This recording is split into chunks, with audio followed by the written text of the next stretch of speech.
All right, welcome back to Comic Book Wednesdays, a weekly series where we talk about comic books. We're your hosts. I'm Ian, And I'm Shane. and we're missing Al. He's on a little bit of a hiatus at the moment. He's Unfor- adulting. yeah, he's got kids.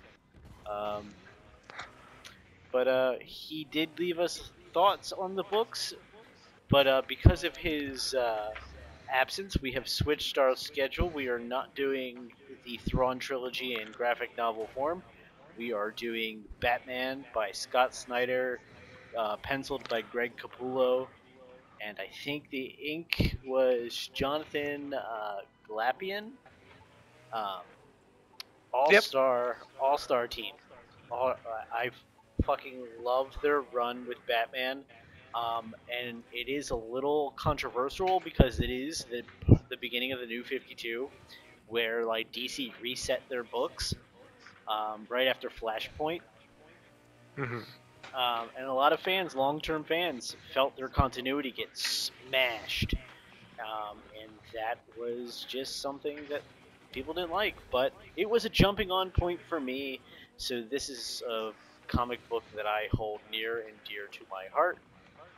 It is the Court of Owls stories slash I think Night of Owls, but that might be the extended book um, that was a crossover between the other Batman comics going on at the time.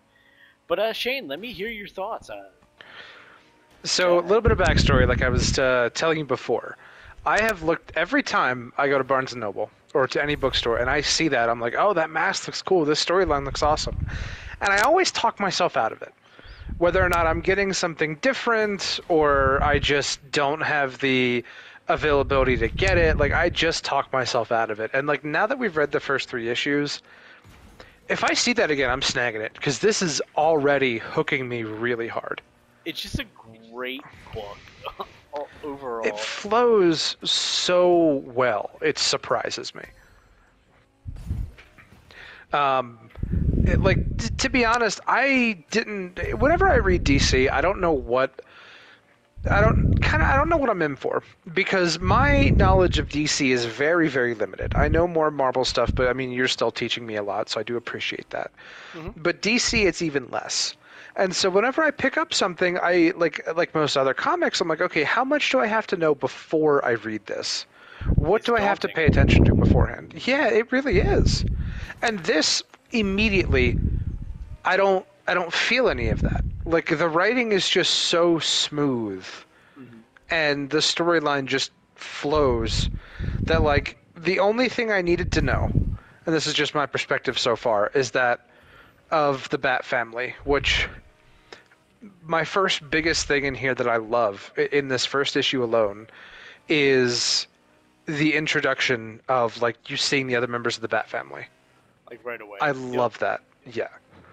Yeah. The only one you don't see is Barbara. I don't think you see her. Um, Batgirl being.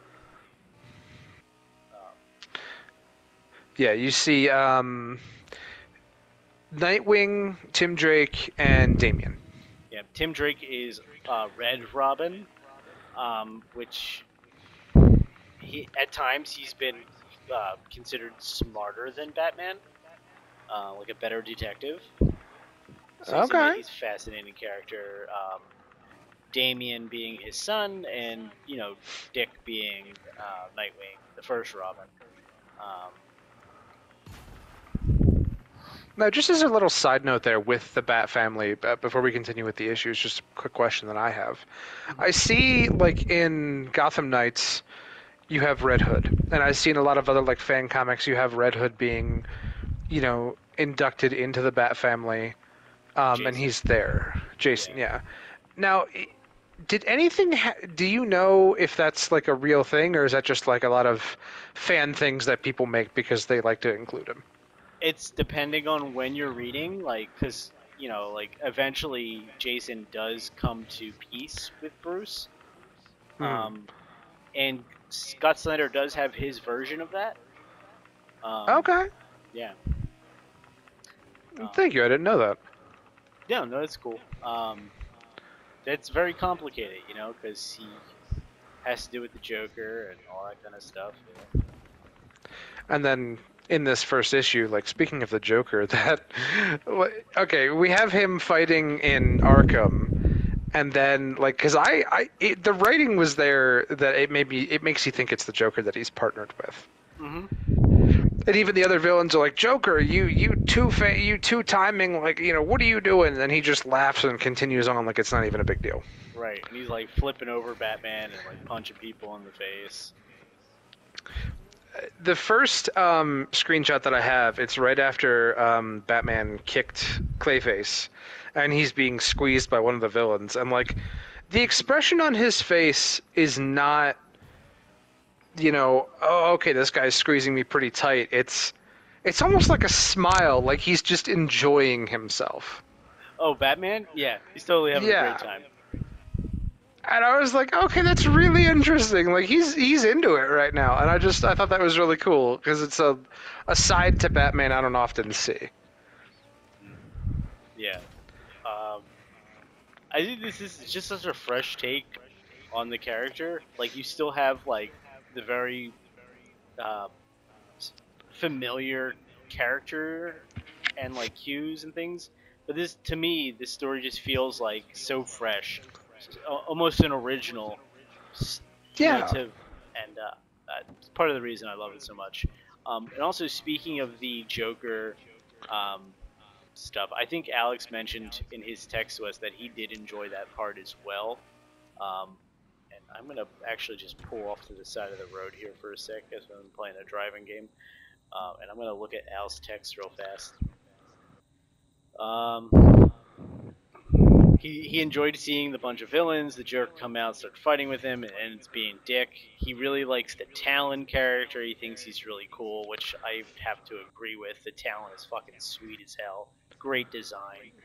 Um, the gargoyles on the Wayne Tower, going a little further, Bruce kind of talks about how each one represents a way in and out of Gotham City. Um, that's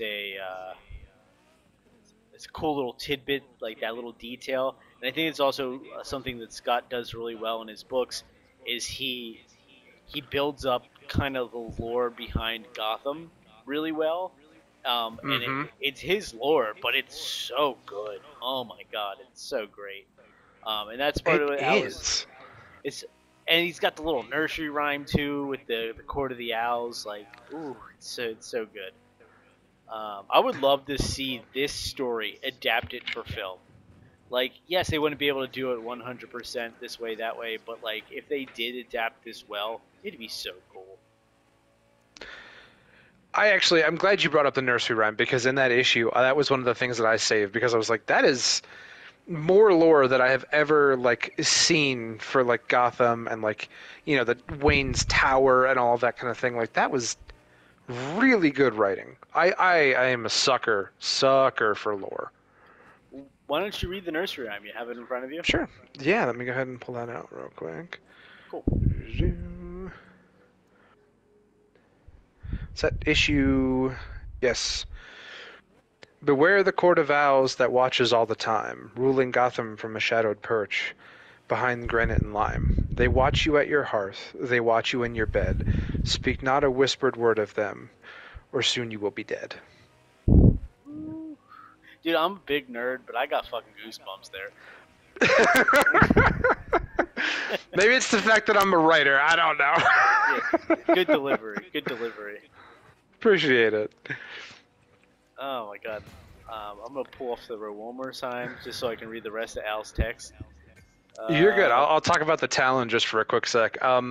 In that first issue, when we see Bruce Wayne, like where he's talking, where it says, I have actually, Bruce Wayne will die tomorrow. Like initially, I was like, oh, that's really ominous. But then part of me was like, do they know who they're going after? Nah. Like, oh, buddy. Oh, good job. Y'all picked the wrong guy. Yeah. So what the other thing that Al talks about is he loves the art style of this book, which I'm so glad he said.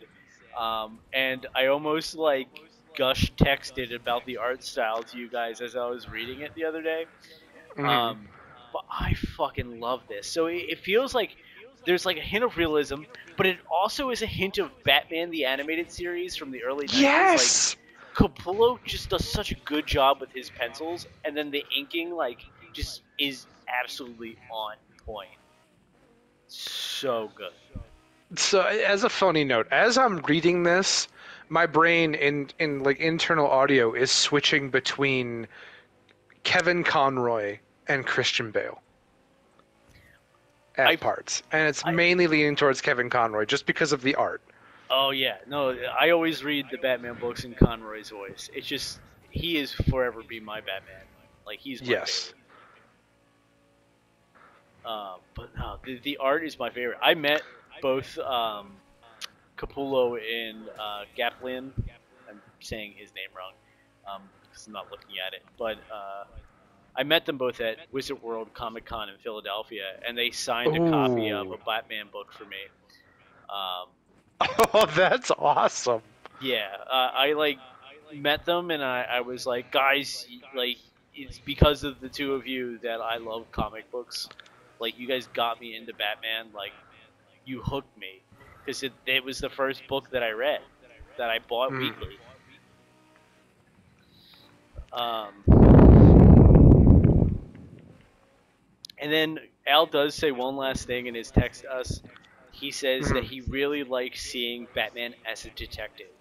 In the third issue, Batman is searching the buildings that were set up by his ancestors' foundation, Alan Wayne. Mhm. In each of the buildings, the 13th floor is left like void, um, because of he wants to avoid the bad luck. So the idea is not to have the 13th floor in the plan of the building, but have it there sealed off. Well, Batman goes to these 13th floor, cuts in, and he finds the Talon nests, and um, just him being a detective, finding these things. And or honestly, the detective work is in the earlier books too. He's doing the autopsy. Um, he's doing a bunch of shit like that, and it's just a really good way to see it. And if you brought up Bale before, and I'm gonna kind of slam him a bit here. Sure. Nolan's Batman, Bale Batman, like terrible detective. I just I never agree. got that vibe, and that's really what I want from Batman, the world's greatest detective. Yeah, I got Bale's Batman as more of the conflicted martial artist rather than an actual detective. Yes, that's absolutely right. And I do agree with Al because like the detective work in there is spot on, and just a credit to like even in that there was the one fight scene, I believe it was either issue 1 or issue 2, where he's fighting the Talon and he's like, okay, I have to make this look believable. And then the Talon like gets him and he's just like, okay, cool, going all out. And they Mm-hmm. both get, and that was just such a, it was such a lovely thing because even in that moment of fighting while he's Bruce Wayne, he has enough like common sense to just be like, okay, I can't let out who I am or how much I actually know, so I Mm-hmm. have to land my punches to make them look believable. Like the amount of focus you have to have in a fight like that to just fake it but also make it look real. Right. No, A absolutely. testament to his skill. Complete. Yeah, and the writer, as far as like being aware of that and writing it, having Mm-hmm. that internal monologue going, because all those boxes, the rectangles that are like dark shaded, that's all Bruce like talking to himself. Mm-hmm. So I just love it. And it's not really something you can kind of get with a movie. I mean, you can have the actor do a monologue, but it can never be to that point. No, there's just something unique about seeing it in this form of media because you do have that like internal thing where you can see him fighting, you can see the dialogue, but it's really hard to, while you're reading dialogue, read the character's inner thoughts. The actually, no, what? No, there is a movie that did it, I think, pretty well, and that was the Sherlock Holmes with Robert Downey Jr. You know what? That's an absolutely great example of that. When he's like doing the slow motion fight, he disorients. Yes. Yeah, that's a good movie. There are This both of them are good actually. the slow motion fight and when he's playing chess with Moriarty in the second one. Mm, yes. It's such an internal battle, and then you look down at the chessboard and neither one of them have moved, just showing their pure genius. And I was like, that scene blew me away, and that's I think I have not seen a movie duplicate that. And if they were ever able to manage that in a Batman movie, I think they'd make millions. It would be really good for a Batman movie. Uh, I'm really curious to see how the next Batman movie does, and I'm not talking about the Batman 2. I'm talking about Batman: The Brave and the Bold. That the guy who did the Flash movie, he's directing it. Okay. But I mean, I don't know. I'm hoping it's good. I mean, I actually enjoyed the Flash. It has its shortcomings, but I don't think they were the director's fault. It's more like the state of DC as a whole's Hmm. fault. But yeah, I mean, back to the comic. I absolutely love these books. The Court of the Owls is a really menacing villain. Like they feel like they have this like stranglehold on the city, and the fact that like Batman had no clue they existed until now is absolutely crazy. You know? You know, it actually just makes an ad thing because like that third issue ended with he was exploring the buildings Mm-hmm. and yeah, because he's just like, I want you to open the crypt. And he's like, about the owl nest, and it's in our homes. And the foreshadowing there with how it talked about, oh, what was it? It talked about the differences between like owls and bats, and there's a little bit of foreshadowing stuff there. And how the owls eat bats or whatever, like the natural predator. Yeah, and how they never like they'll always like take a nest of somebody else's and like move in. They don't make their own nest. They just take Yeah, that's what another it was. bird's nest. Yeah. I don't know how much of the owl facts are true, but it's gnarly. I'm really enjoying the lore of, and it automatically made me wonder like what did Wayne's ancestor do to piss these guys off if they've been there since colonial times? If they've been there since the founding of Gotham City, and Wayne's family has been there since the founding of Gotham City, what did that specific person do to get on them when none of the other people have? And Maybe so they automatically just. I'm like, okay, I'm invested. I don't quite remember, but my thought is like maybe they just didn't want to comply to them. You know? Mm. I mean, they do seem to be like a very power hungry kind of family. Yeah, exactly. Well, I think they're just like Gotham elite. I don't know if they're necessarily one family. Maybe they evolved over time. I don't Okay. know. We're going to find out specifics, I'm sure. Yeah, we're in that speculating phase. Yeah, totally. But Uh, yeah, no, I think that wraps up the third one pretty well. I'm really looking forward to continuing reading more. yeah, me too. I mean, we got 4, 5, and 6, and unfortunately Hmm. at that point we'd be halfway done because there's only 12 issues with this storyline. He went on.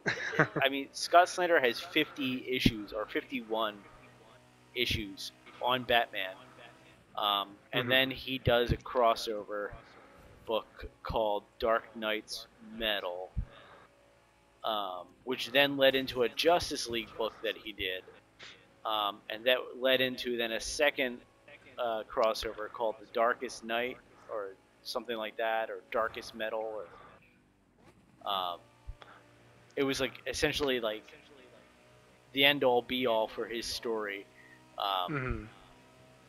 so if you ever really want to like read everything he's got, I'm telling you, it is worth it. It might be a pretty penny at the end of the day, Hmm. but I read through it all as it came out, and I loved every second. So Well, I mean, you're definitely branching out my my comic Horizons. So if Yeah. I happen to snag it, I'll send you a photo for sure. Well, I figured like I should do something DC because I wasn't sure like how much DC you have actually read. So I went and offered you 3 books, one for each of the big trilogy, and I figured like you'd get a good read out of any of these. So Yeah, it was pure coincidence because as soon as you put Court of Owls, I was like, yes, that one, because I've been putting it off for too damn long. To give you an estimation, I've read The Killing Joke, Long Halloween. Um, let's see, what other? Is V for Vendetta, is that? Well, I mean that's DC, but I don't think it's.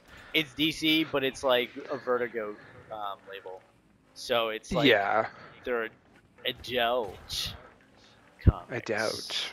Yeah. That and Watchmen. Like my DC knowledge is, it went as far as Batman the Animated Series when we were kids, and like the spin-off movies that had, Batman Beyond, Mhm. Justice League, a lot of those animated shows. And I do watch a lot of the DC animated movies when I can, because their animated products are very well done.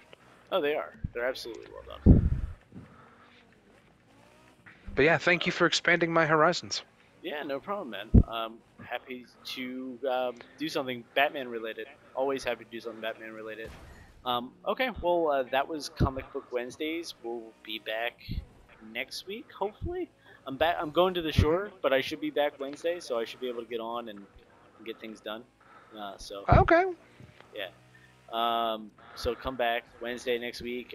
Unfortunately, we are without Alex until like August sometime. Uh, Sounds like he's just got obligations, family stuff with the kids, so understandable. But we can't wait to have Yes. him back.